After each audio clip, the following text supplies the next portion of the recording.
First Take, everyone, and happy Monday to you. Stephen A. is here. Kendrick Perkins is here. Good morning, guys. I'm Shay Cornett. Lots to get to. How about that Game 7 on Saturday? Good morning, Stephen A. Good morning, Shay. How you doing? How you feeling? I'm good. Much better. Woo! New person. Thank you for asking. Perk, what's good? What up, Shay? What up, SA? SA, fix your body language today. No. My body language is very good. I just like what I'm seeing. The blazer, the tie, the whole bit. You know, you looking sharp this morning, my brother. The cut, I see the cut, the trim, the whole nine. I'm very pleased. Way to go, my brother. I appreciate that. Let's keep that same energy. Let's go to what happened on Saturday night. The Spurs put the clamps on OKC in Game 7, sending the defending champs home behind some big-time shot making, especially down the stretch. Victor Wembanyama scored 22, Stephon Castle at 16, and it was a collaborative effort from the 2 seed in the West. The Spurs will now host the Knicks starting on Wednesday on ABC in the NBA Finals. Let's go to what Wemby, though, had to say that moment on Saturday meant to him. Work, all these hours we put in, it's for these type of emotions.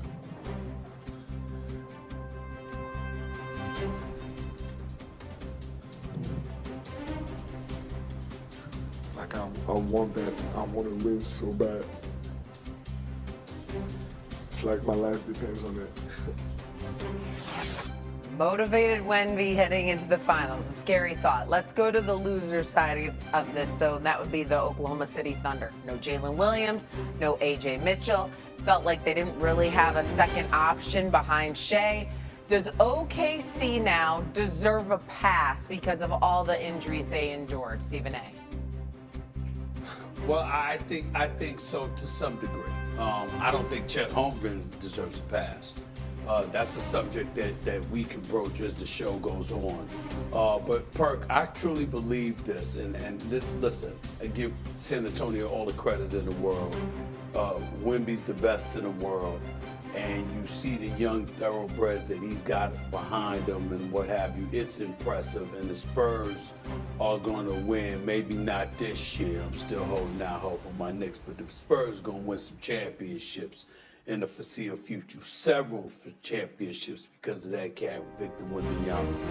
But I couldn't help but look at J-Dub being out and A.J. Mitchell being out and feeling as if they were there, OKC would have won this series. Now, that's not to take away anything from San Antonio because it is what it is.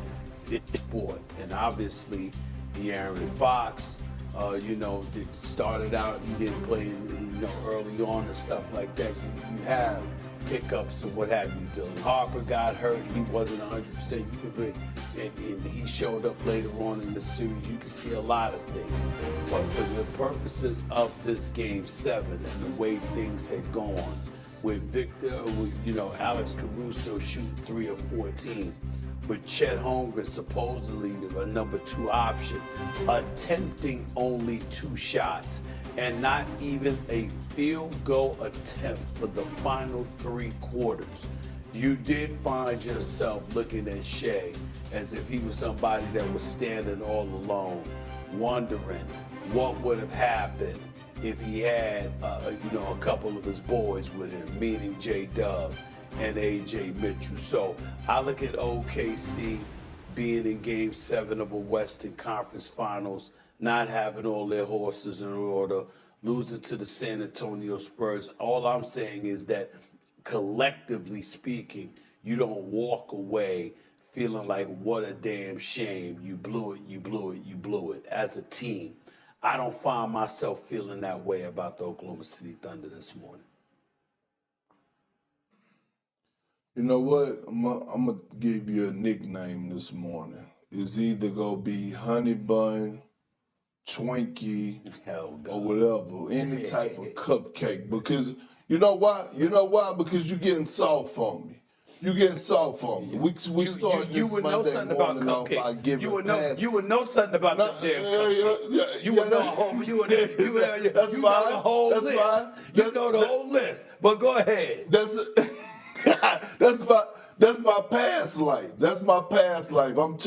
I've changed my ways. But look, this is what I will tell. We're not gonna do that, SA. We're not gonna do that because the one thing that we've done all season long, even last year, is praise OKC for their what?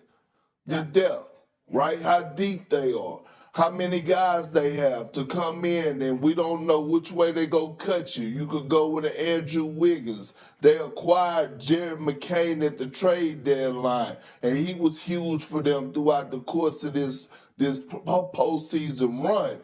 But when you have home court advantage and you have a Game 7 on your home court, it's zero excuses. The Oklahoma City Thunder were not starving. They wasn't hungry enough, in my opinion. I believe the San Antonio Spurs had about 8 to 10 offensive rebounds just in the third quarter, beating them to the 50-50 balls. I didn't see the same hunger there.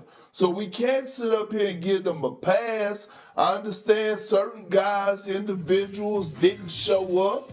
I get that part of it. But last year when OKC made their run to the championship in the semifinals, I recall Aaron Gordon was out with Denver. He tried to play in the Game 7 with a hurt hamstring.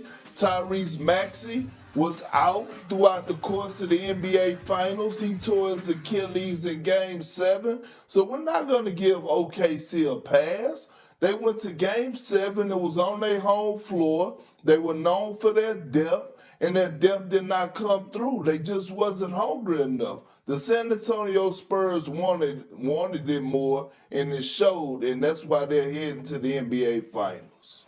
I completely disagree with that notion that they wanted it more. I think Oklahoma City wanted it bad. They just didn't have the horses to get it done. You're going up against an elite San Antonio Spurs team. When Aaron Gordon couldn't go for Denver and Denver lost, we lamented the fact that Aaron Gordon was out and acknowledged that there may have been a difference if Aaron Gordon was in the lineup. When Tyrese Halliburton went down and Indiana ultimately lost Game 7 in the NBA Finals last year without throwing any shade on the Oklahoma City Thunder capturing a championship, we acknowledge that the Indiana Pacers may have been in a better position and it might have been a different outcome had Tyrese Halliburton not went down. Two things can be true.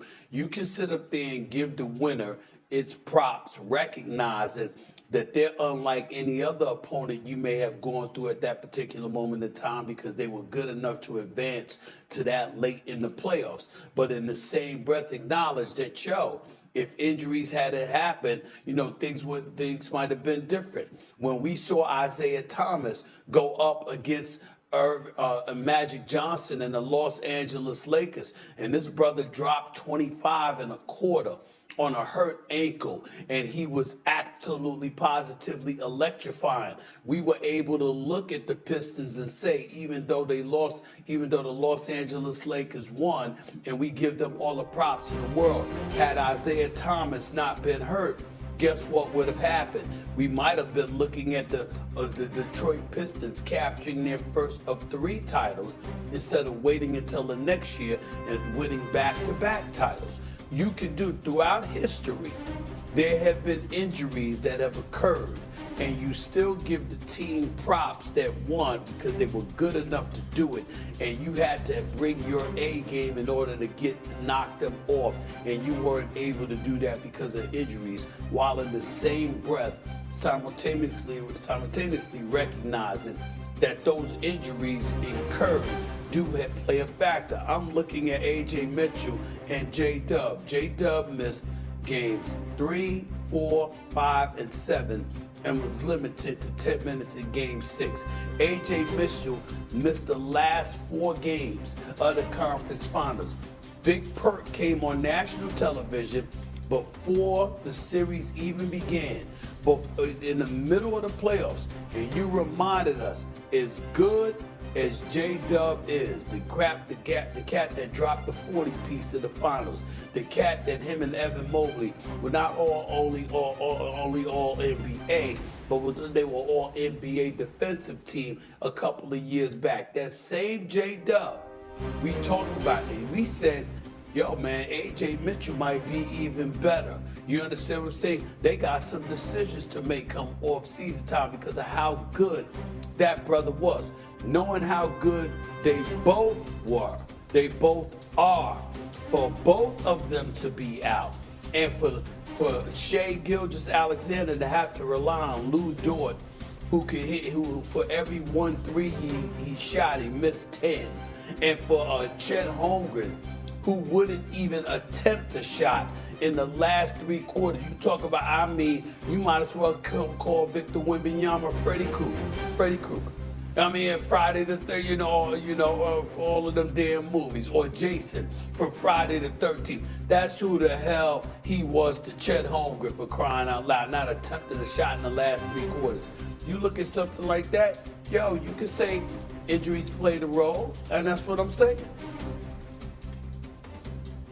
Well, nah, but what I'm saying is, S.A., you're talking about one side of the basketball, which is offense, right? I'm looking at the game and I'm saying, when have we ever seen OKC win the battle, lose the battle of 50-50 balls? Things that doesn't show up in the stat sheet. You always allude to and talk about the activities, the deflections, the steals, the forcing turnovers. All I'm saying is, when it comes to winning that battle, San Antonio won that from a physicality standpoint and a mentality standpoint when it came down to doing the little things that didn't show up in the stat sheet.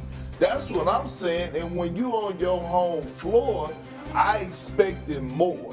I expected more toughness. I expected a sense of urgency. And last but not least, what did we see, S.A.? We saw the biggest moment of that game was made by Luke Cornett. That's what I'm talking about when you talk about winning plays. Not giving up on it. Going chase down and getting that block was huge in the momentum change, because Isaiah Hartenstein, if he dunks that, now all of a sudden you get